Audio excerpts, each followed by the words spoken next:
Right now, around the world, there are 9.2 million people living with HIV who do not have access to life-saving treatment. Every minute, a life is lost to AIDS. This is not fate. We can change it. We even know how. We must let communities on the front lines of the AIDS pandemic lead the way. The evidence is set out very clearly in our new World AIDS Day report. It is communities who know best how to design HIV strategies to reach people most in need of services. Take, for example, the Youth Empowerment Group in Namibia using e-bikes to deliver services to young people who often cannot attend clinics because they are in school.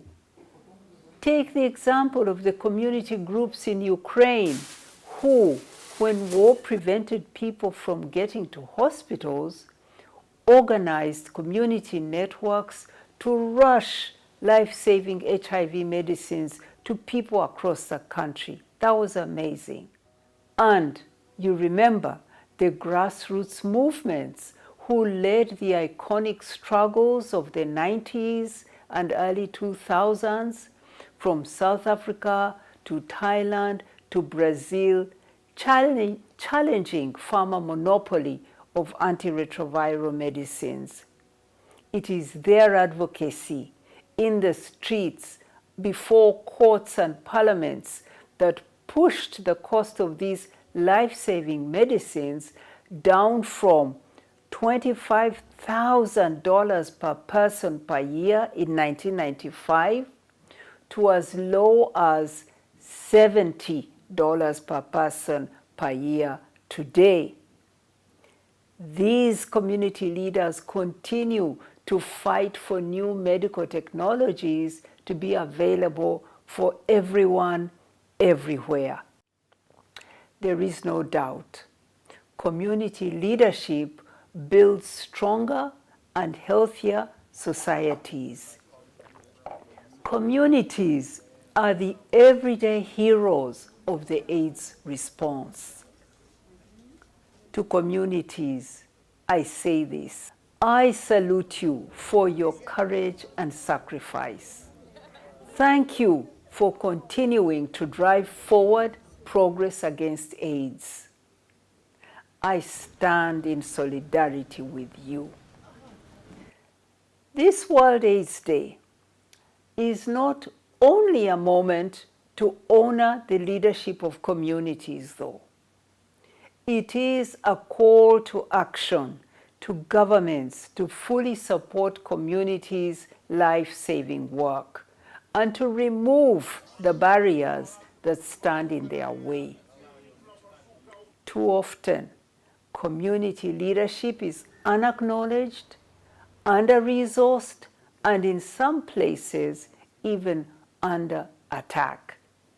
Let me remind you, in 2021, member states of the United Nations renewed their commitment to support communities in the HIV response. To end AIDS as a public health threat, that commitment they made needs to be realized everywhere. And so, I urge governments, international organizations, and all partners to do three things. First, ensure that community leadership is made central in all HIV policies and programs. As communities say, nothing about us without us. Two, ensure that communities' leadership roles are properly resourced. In 2012, over 31% of all HIV resources were channeled through civil society organizations. 9 years later, in 2021, that number fell to 20%. This backsliding in commitment has left many community-led organizations struggling to survive and deliver to their people.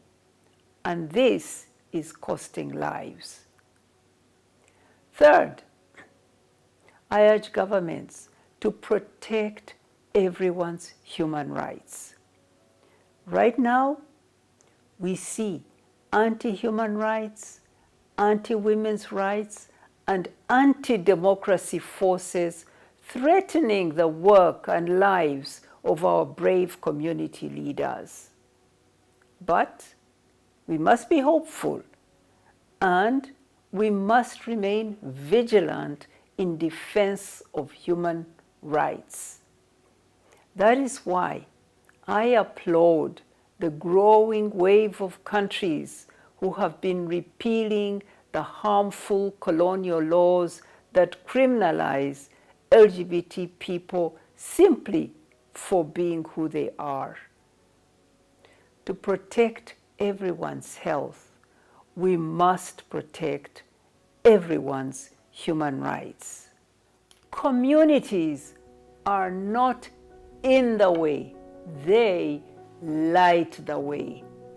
On World AIDS Day, I say to you all, let communities lead.